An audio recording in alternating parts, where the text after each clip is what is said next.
कृष्ण हरी सर्वांना. तर आज वार रविवारच आहे, दिनांक 21 जून 2026. माऊलीची सेवा सुरू करण्याआधी रविवार असल्यामुळे आपण थोडंसं वास्तविक जीवनात आपल्या जे चालू आहे त्याबद्दल आपण थोडं बोलू शकतो.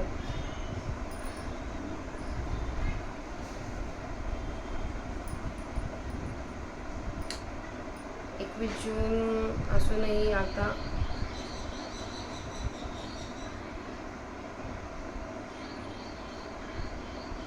पावसाची लोक खूप आतुरतेने वाट बघत आहेत, पण घडघडीत नुसतं ऊनच दिसत आहे.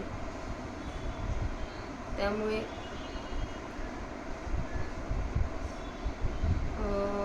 माझ्यासाठी किंवा फॅमिलीसाठी किंवा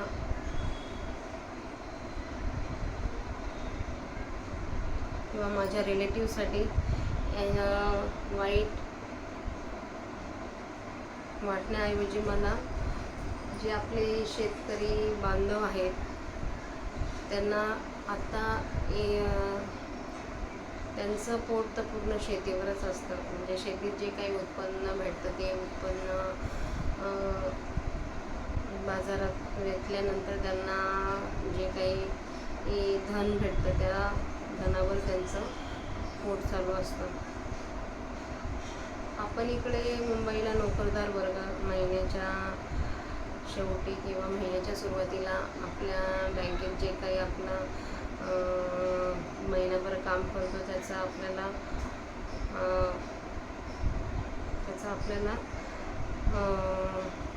धन भेटतं, म्हणजे पगार भेटतो.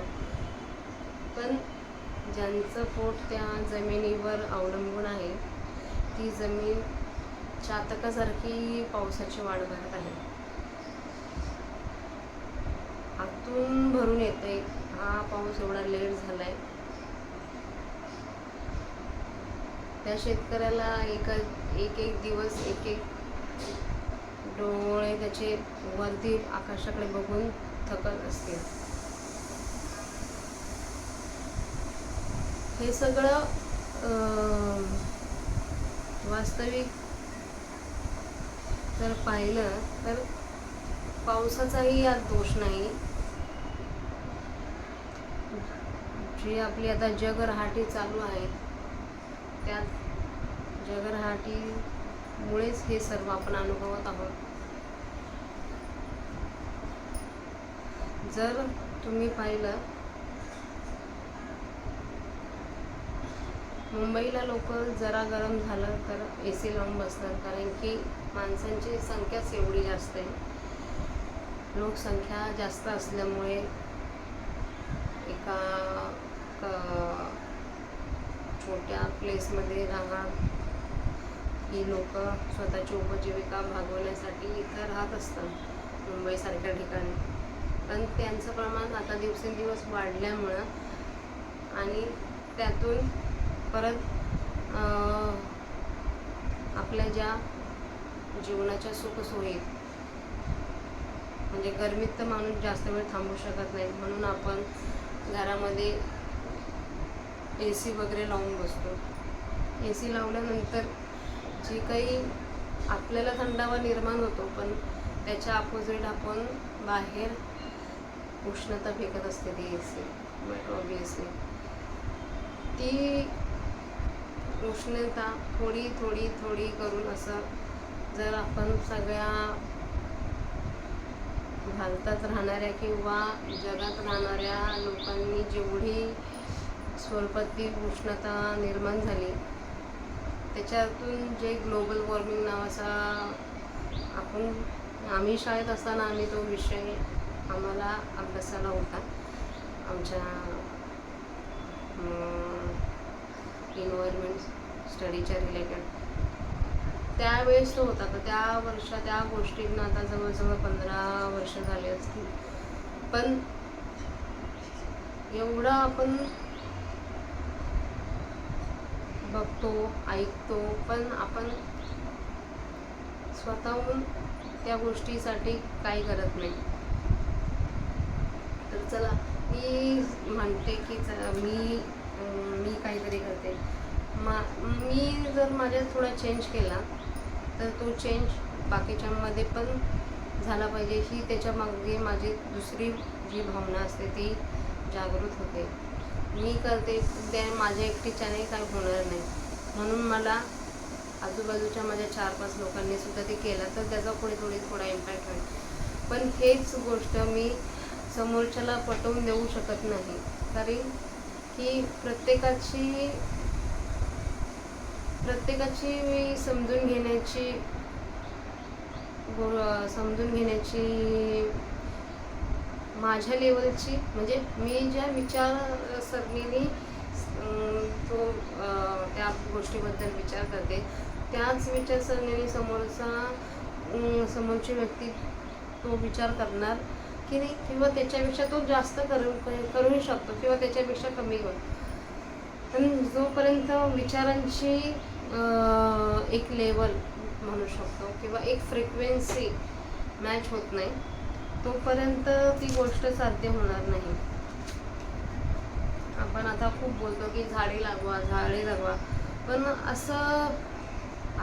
असं कधी तुम्ही ऐकलंय? किंवा आता हे वेगवेगळे आपल्या आजूबाजूला माहिती पुरवणाऱ्या डिजिटल एन्व्हायरमेंट आहेत, म्हणजे आपलं फेसबुक म्हणा, इंस्टाग्राम म्हणा, यूट्यूब म्हणा, त्याच्यावर असं कुठं दिसतंय का तुम्हाला की एखादी संस्था आहे ती काहीही अपेक्षा न ठेवता फक्त आणि फक्त जगाच्या कल्याणासाठी काम करत आहे? नाही दिसत आपल्याला ह्या गोष्टी. आणि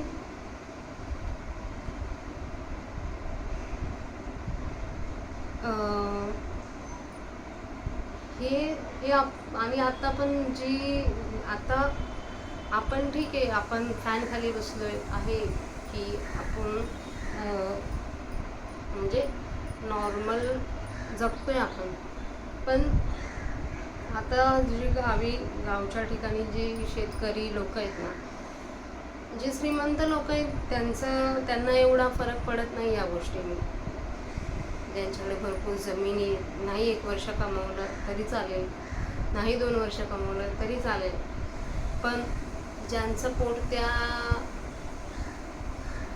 ह्या वर्षी येणाऱ्या पिकाच्या उत्पन्नावर अवलंबून आहे ना, त्या लोकांसाठी खूप खूप खूप मनातून तुटते. एक दिवस हा पाऊस असा लेट होतोय, पण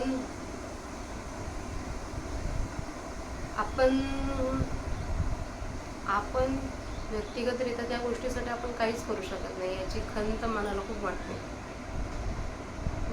एक आपण करू शकतो की एक म्हणजे जेवढं आपल्याला शक्य होईल तेवढं आपण ह्या भगवंताकडे आपण केलेल्या ह्या पृथ्वीच्या नुकसानीबद्दल आपण क्षमा मागू शकतो.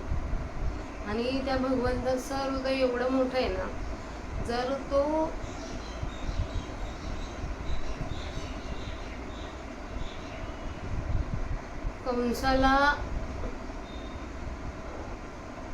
कंसाला मोक्ष देऊ शकतो, तर तो कंस म्हणजे ज्याला त्याचा श्रीकृष्ण भगवान परमात्म्याचा वध करायचा होता, त्याला जर त्या कंसाला जर तो मोक्ष देऊ शकतो, तर आणि म्हणजे जे भगवंताच्या समोर जे आपल्याला शत्रू दिसतात, आता शंकराच्या याच्यामध्ये भस्मासूर, तर शंकराला आपण शंकराच्या पिंडीवर आपण कधीच हळद कुंकू वगैरे वाहत नाही, त्याला भस्म अर्पण करतो. ज्या भस्मासुराचा वध साक्षात शंकराने केला, त्याच भस्मासुराच्या भस्माला देवाने आपल्या कपाळावर जागा दिली. म्हणजे हा जो प्रत्येकाच्या म्हणजे ज्याला कोणी कृष्ण म्हणतात, त्याला कोणी शंकर म्हणतात, त्याला कोणी अल्लाह म्हणतात, त्याला कोणी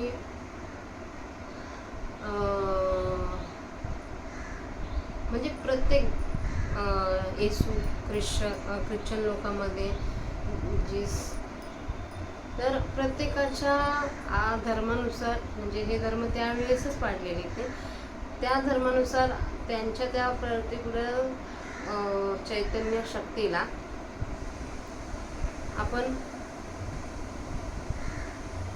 साष्टांग दंडवत घालून तेवढी विनंती तरी करू शकतो की बाबा ठीक आहे, आम्ही केलेली ही जी कुकर्म आहेत त्या कर्मांपासून मुक्त होण्यासाठी, आमच्यामुळं इतरांना त्रास होऊ नये यासाठी आम्हाला माफ कर, आमच्या चुका पोटात घे, आणि या ज्या लोकांची त्याच्यात काही चूक नाही त्या लोकांना हे सहन करायला लावू नकोस, आणि वेळेवर त्यांच्या ज्या इच्छा आहेत त्या पूर्ण कर. एवढं तर आपण नक्कीच करू शकतो.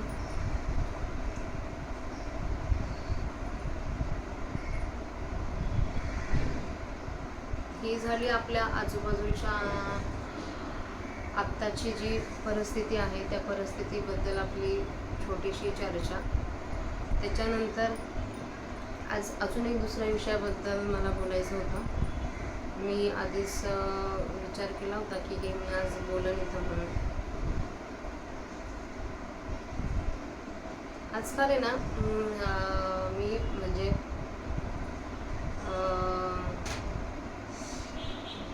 आपल्याला जसं मी सांगितलं डिजिटल माध्यमातून आपल्याला नको त्या गोष्टीसुद्धा आपल्या कानावर पडतात, आपल्याला बघायला लागतात.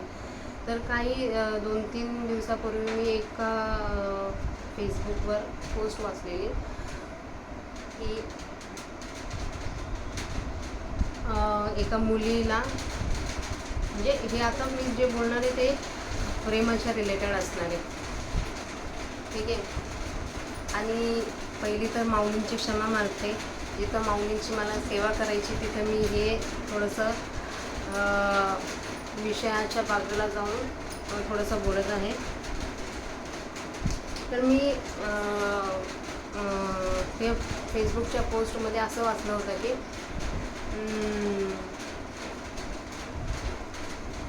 एक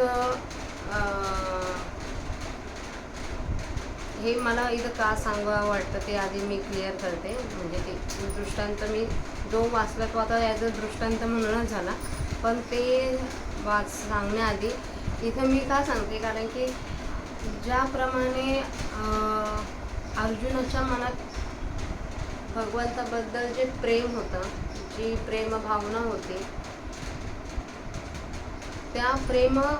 त्या प्रेमासाठी साक्षात भगवंत मागचा पुढचा कसलाही विचार न करता त्याच्या अर्जुनाच्या मनातला गोंधळ दूर करण्यासाठी जसा कासावीस होऊन प्रयत्न करतोय ना, तसंच आपण ती जी म्हणजे आपण बोलतो ना स्वच्छ निर्मळ अशी जी ती प्रेमभावना आहे ना, ती प्रेमभावना आणि लोक म्हणजे आपल्यासारखी लोक जी विचार करतात ती प्रेमभावनेच्यात खूप जमीन आसमान, जमीन आणि आभाळात जेवढा अंतर असतं ना तेवढा अंतर झालं आहे. आता आपण दृष्टांत सांगते मी, तुम्ही जे काय वाचलं होतं एका फेसबुकच्या पोस्टमध्ये. तर एक मुलगी होती आणि ती एका मुलावर प्रेम करत होती. तर त्यांचं प्रेम म्हणजे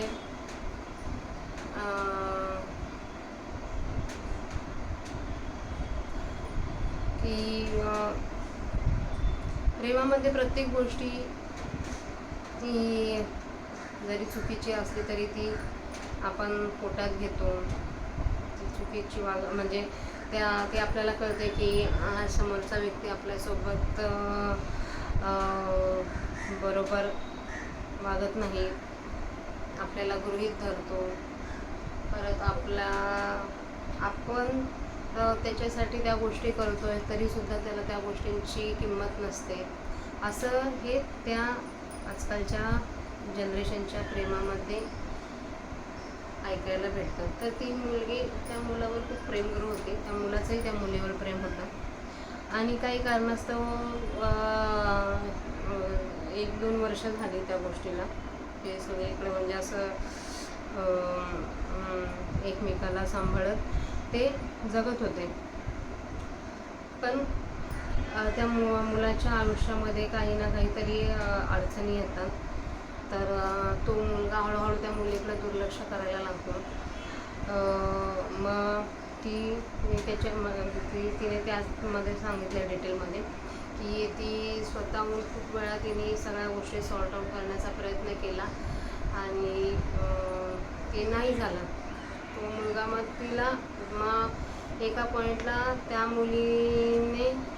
मुलीला असं वाटायला लागलं की ती नातं फक्त एका साईडने चालू राहिले, दुसरी साईड पूर्ण संपलेली आहे असं तिला जाणवलं. तर ती म्हटली की त्यामध्ये की आता बास. मग तिचं सारख्या स्वतःच्या प्रयत्नामुळे त्या मुलाने तिला ब्लॉक केलं. तिच्या म्हणजे त्यांच्या जे काही कम्युनिकेशन व्हायचं त्या कम्युनिकेशनला त्याने स्टॉप केलं, ब्लॉक करून टाकलं. आणि त्या मुलीने त्या गोष्टीचं एवढं टेन्शन घेतलं की ती मुलगी इथे वाशीला जो आपला ब्रिज आहे ना, त्या ब्रिजवरून त्या मुलीने सुसाईड केलं. आणि जाताना तिने त्या मुलाला तो मेसेज टाकून ठेवला. मेसेज गेला पण नाही, कारण की तो ब्लॉक होता ऑलरेडी. आणि तिच्या सुदैवाने तिने सुसाईड तर केलं, पण ती त्यामध्ये वाचली सुसाईडमध्ये. आणि पोलिसांना जेव्हा ती भेटली त्यावेळेस ती बोलली की त्याने मला ब्लॉक केलं म्हणून मला जगायचंच नाही. तर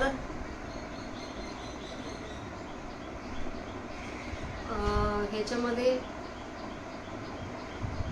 हसण्यासारखं पण आहे आणि जर त्या मुलीच्या जागी जर उभं राहून विचार केला तर तो मुद्दा लक्षात घेण्यासारखा पण आहे. हसण्यासारखं यासाठी की एखाद्याने आपल्याला ब्लॉक केलं म्हणजे आपलं आयुष्य तिथं संपलं असं नाही. आणि दुसऱ्या साईडने जर विचार करायचा म्हटलं तर प्रेम केलं होतं ना तुम्ही, तर मग प्रेम फक्त हे देवाणघेवाण नसते.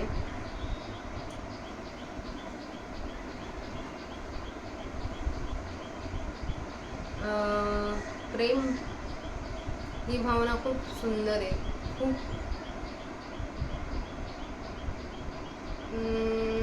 इतकी सुंदर आहे की ती एखाद्याला शून्यातून एकदम यशाच्या उंच शिखरावर सुद्धा पोहोचवू शकते.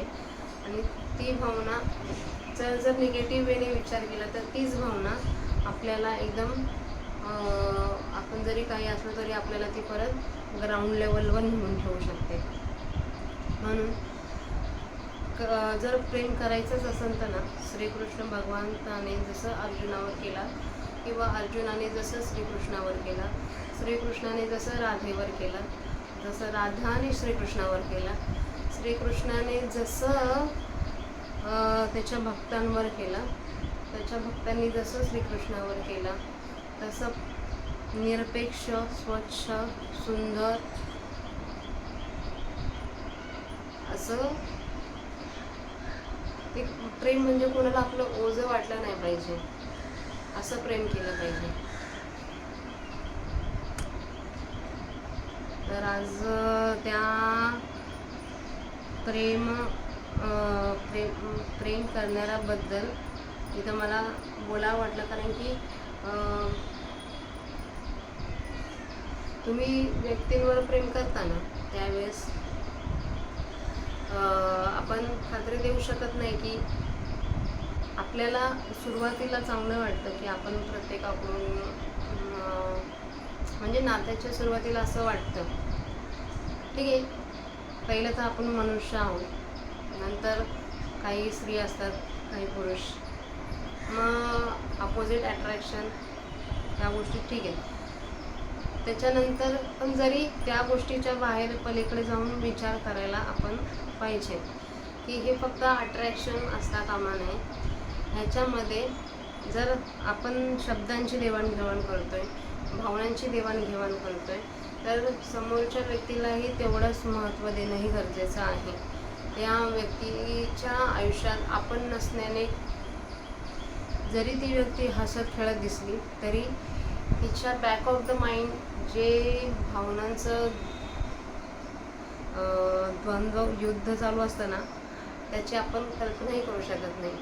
म्हणून जर कोणाला आपण शब्द देतोय ना, तर आपण त्या शब्दाला जागं राहायला पाहिजे. भगवंताने करा, तुम्ही प्रेम करा, भगवंतावर करा. तो भगवंत कधीही तुमचा हात सोडत नाही, कधीही सोडणारही नाही. कारण की त्यानेच हे जग निर्माण केले, त्यानेच माणसं निर्माण केली, त्यानेच भावना निर्माण केल्या, त्यानेच आपल्याला एकमेकांच्या आयुष्यामध्ये आणलं, त्यानेच या सर्व परिस्थितीला जन्म घातला. पण जर त्याने हे केलं तर त्याने काही कारणामुळेही काही विचार करूनच आपल्या त्या गोष्टी केल्या असतील. तर मग सुरुवातीला तुम्ही खूप चांगले बोलता, चांगले वागता, मग तेच कन्सिस्टन्सी शेवटपर्यंत त्या नात्यामध्ये राहील, तेच प्रेम शेवटपर्यंत त्या नात्यामध्ये राहील, तीच जाणीव शेवटपर्यंत त्या माणसाबद्दल त्या नात्यामध्ये राहील. ह्याची पण जबाबदारी आपण घेतली पाहिजे. का तर कोणीतरी तुमच्याकडून मिळणाऱ्या त्या एका भावनेसाठी खूप, जसा अर्जुन भगवंताकडे ज्या भावनेने क्लॅरिटी मागतो आणि भगवंत जसा जे भगवंताचं प्रेम त्याच्या लक्ष्मीवरही नाही आहे, पण त्या लक्ष्मीसाठी त्याने स्वतःचं विश्वरूप कधी दाखवलं नाही. पण त्याच भगवंताने अर्जुनाच्या एका वाक्यावरून त्याला पुढचं बोलायच्या आधीच त्याने विश्वरूप प्रकट केला. असं जे निखळ स्वच्छ प्रेम आहे ना, ते जर करायचं असेल तर ते करा, पण ते निभवा पण तसंच. जर त्या मुलाने त्या फेसबुकच्या तर असं काही केलं नसतं तर तिने स्वतःच्या जीवाशी ती खेळली नसती.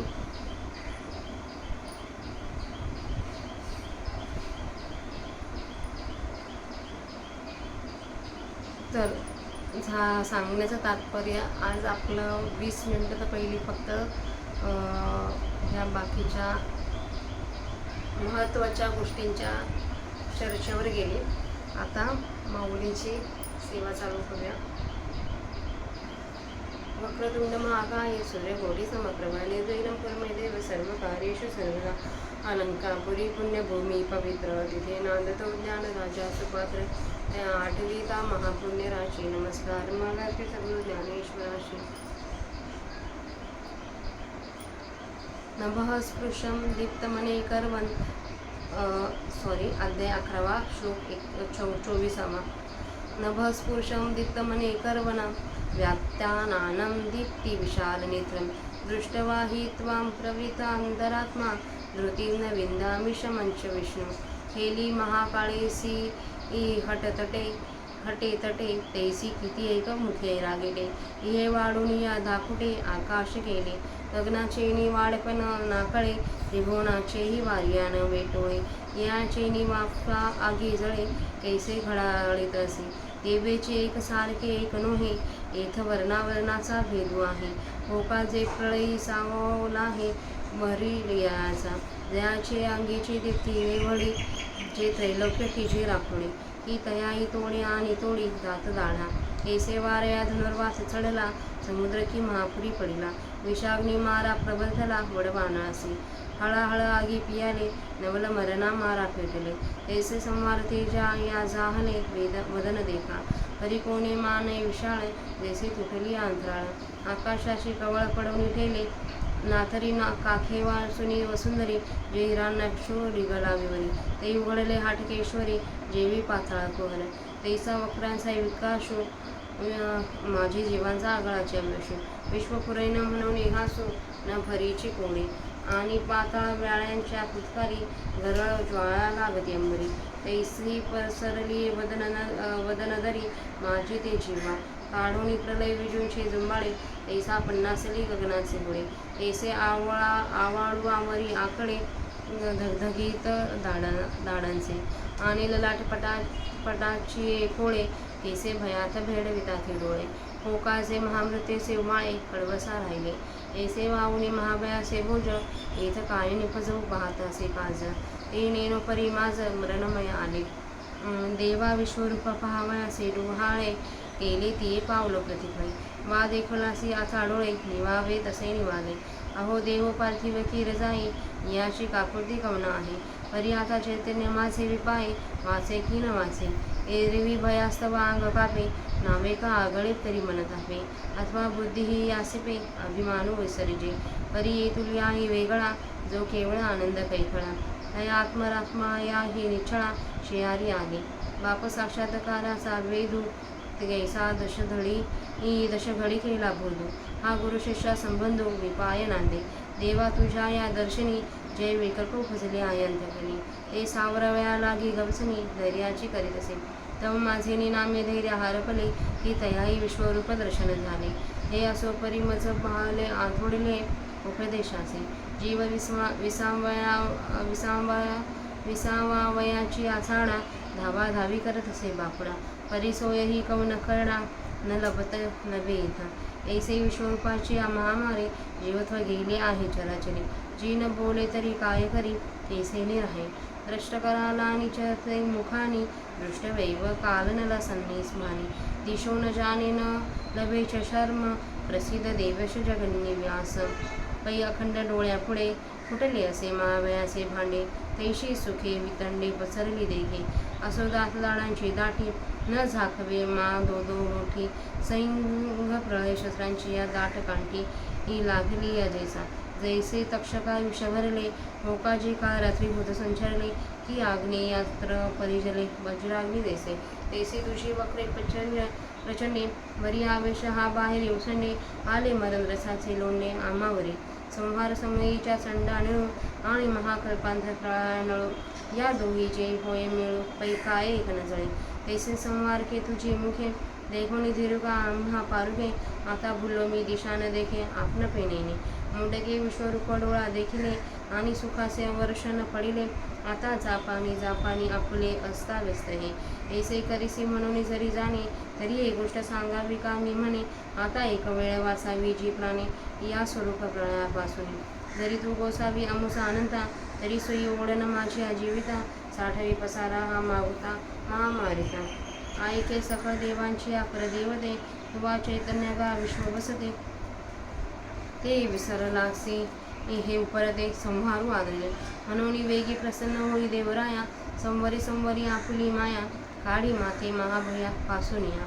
हा ठायेवरी पुढत पुढती, तू ते म्हणीचे बहुवा काकुळती. ऐसे मी विश्वरूती भेडका झालो. जय अमरावती आला धाडा, ते म्या एकलेनी केला वेडा. जो मी काळ्याची आहे तोंडा, वासी पुनधरे. परी तया आतुळे नव्हे हे देवा, हेत मृत्यूसही करुणी चढावा. तुवा अमुसाची गोटू भरावा, या सकळ विश्वेसे. कैसा नव्हता प्रळयाचा वेळू, ओखा तुची मिनला से काळू भाकुडा हा त्रिभुवन गोळू अल्पायू झाला. आहा भाग्या विपरीता विघ्न उठली शांत करिता कटा विश्व गेले आता तू लागला से ग्रासून. हे नवे मा रोकडे सैन्य पसरून या तोंडे कवळले आता असे चौकडे सैन्य येईल. तर आपल्या 391 आता इथं वाचन झालेलं आहे. आता आपण त्यांचा मराठीत अर्थ बघूया. हे विष्णू गगनाला स्पर्श करणाऱ्या दीप्तिमान अनेक रंगांनी युक्त जबडा पसरलेल्या दीप्तिमान व विशाल नेत्र असलेल्या अशा तुला पाहून ज्याचा अंतरात्मा व्याकुळ झाला आहे असा मी धैर्य धरू शकत नाही व शांत देखील धरू शकत नाही. महाकाळाबरोबर ज्यांनी पैजेने बरोबरीचा सामना बांधला असे कित्येक रागीट मुखे असून त्यांनी आपल्या विस्ताराने आकाश लहान केले आहे. आकाशाचा मोठेपणा जी आकळली जात नाहीत आणि त्रिभुवनातील वाऱ्यानेही जी मुखे वेष्टिली जात नाहीत त्या मुखाच्या माफेने अग्नी जळतो. या मुखातून अग्नीचे लोळ कसे बाहेर येत आहेत त्याप्रमाणे एकसारखे एक मुख नसून यांच्यात रंगारंगाचा भेद आहे. फार काही सांगावे अशा या मुखांचे प्रलयकारच्या अग्नीसुद्धा सहाय्य घेतो. ज्याच्या अंगाचे तेज एवढे आहे की ते त्रैलोक्याची राखुंडी करेल त्यालाही तोंडे आहेत व त्या तोंडात दात व दाढा आहेत. हे कसे झाले पहा. जसा वाऱ्याला धनुर्वात व्हावा, समुद्र महापुरात पडावा किंवा विषाग्नी बळवानाचा नाश करण्यास प्रवृत्त व्हावा, अग्नीने जसे हलाहल विष. तर आपण अर्थ बघूया मराठीत. हे विष्णू गगनाला स्पर्श करणारा दीप्तिमान अनेक रंगांनी युक्त जबडा पसरलेल्या दीप्तिमान व विशाल नेत्र असलेल्या अशा तुला पाहून ज्यांचा अंतरात्मा व्याकुळ झाला आहे असे मी धैर्य धरू शकत नाही व शांती देखील धरू शकत नाही. महाकाळाबरोबर ज्यांनी पैजेने बरोबरीचा सामना बांधला आहे अशा कित्येक रागीट मुखे असून त्यांनी आपल्या विस्ताराने आकाश लहान केले आहे. आकाशाचा मोठेपणा जी आकळली जात नाही आणि त्रिभुवनातील वाऱ्याने जी मुखे वेष्टिली जात नाही त्या मुखाच्या वाफेने अग्नी जळतो. या मुखातून अग्नीचे लोळ कसे बाहेर येत आहेत त्याप्रमाणे एकसारखे एक मुख नसून यांच्यात रंगारंगाचा भेद आहे. फार काही सांगावे अशा या मुखांचे प्रलयकारच्या अग्नीसुद्धा सहाय्य घेतो. ज्याच्या अंगाचे तेज एवढे आहे की ते त्रैलोक्याची राखुंडी करेल त्यालाही तोंडे आहेत व त्या तोंडात दात व दाढा आहेत. हे कसे झाले पहा. जसा वाऱ्याला धनुर्वात व्हावा, समुद्र महापुरात पडावा किंवा विषाग्नी बळवानाचा नाश करण्यास प्रवृत्त व्हावा, अग्नीने तसे हलाल विष प्यावे अथवा आश्चर्य हे की मरण जसे मारण्यास तयार व्हावे त्याप्रमाणे या संवादतेजाला दुःख झाले आहे असे समजा.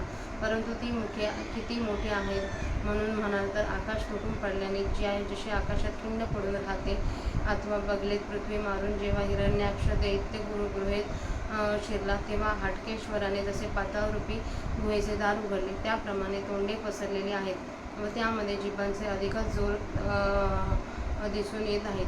त्यांच्या घासास विश्व पुरे पडणार नाही म्हणून हे विश्वरूप या विश्वाच्या लीलेने घास घेत नाही.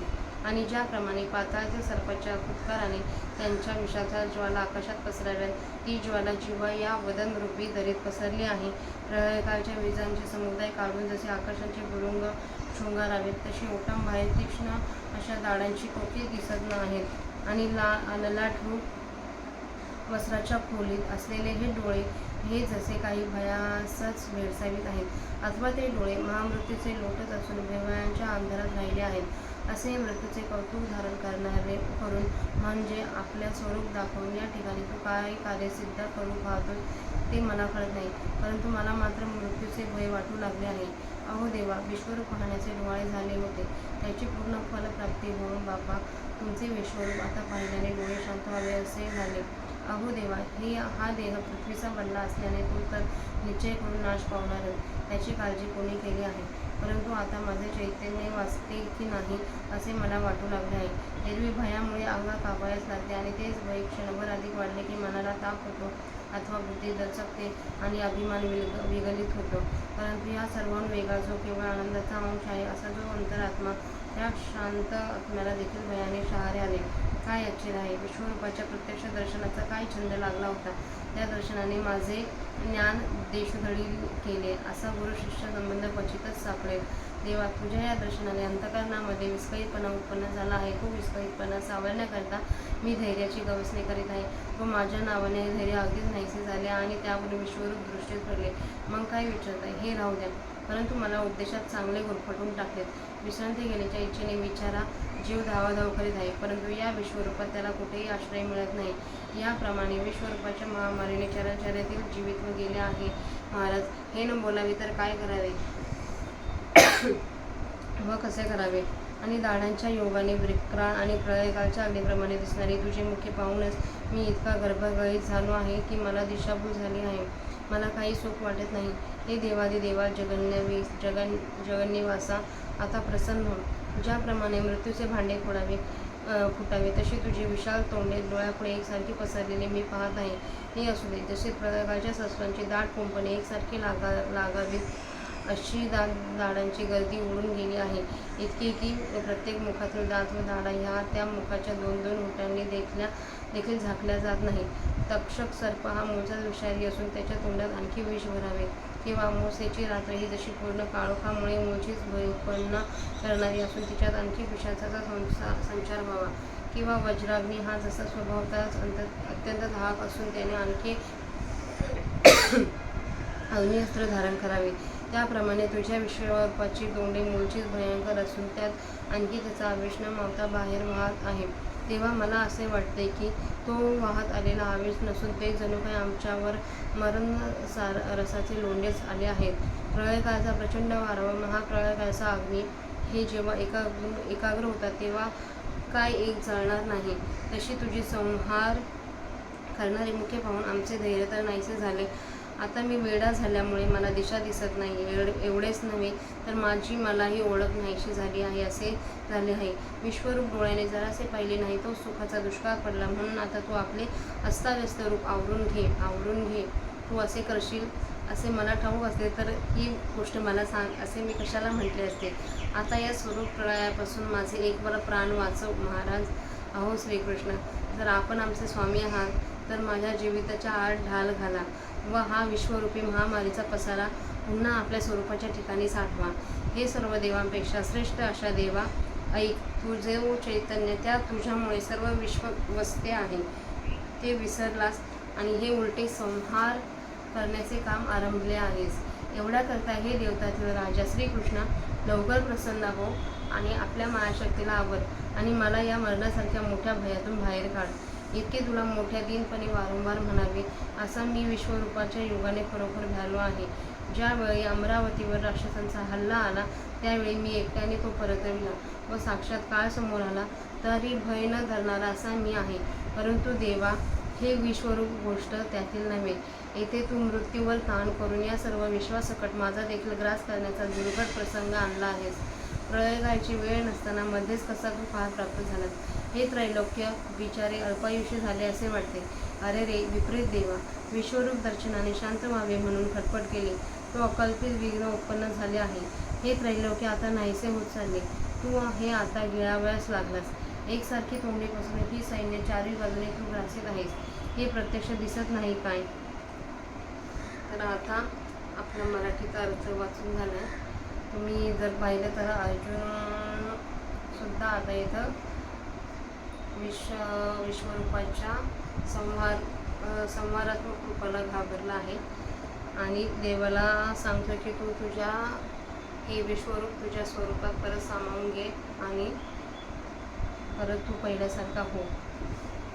आता याच्या पुढची जी आहे ते आपण पुढच्या माऊलींच्या सेवेमध्ये वाचूया. झालेली माऊलींची सेवा माऊलींच्या चरणी माऊलींच्या समाधीवर अर्पण करूया.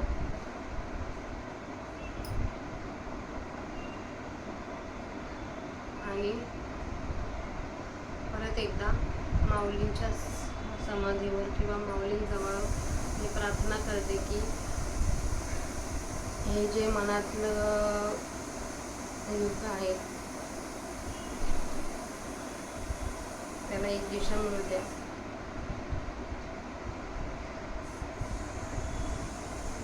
त्याला शांत करा.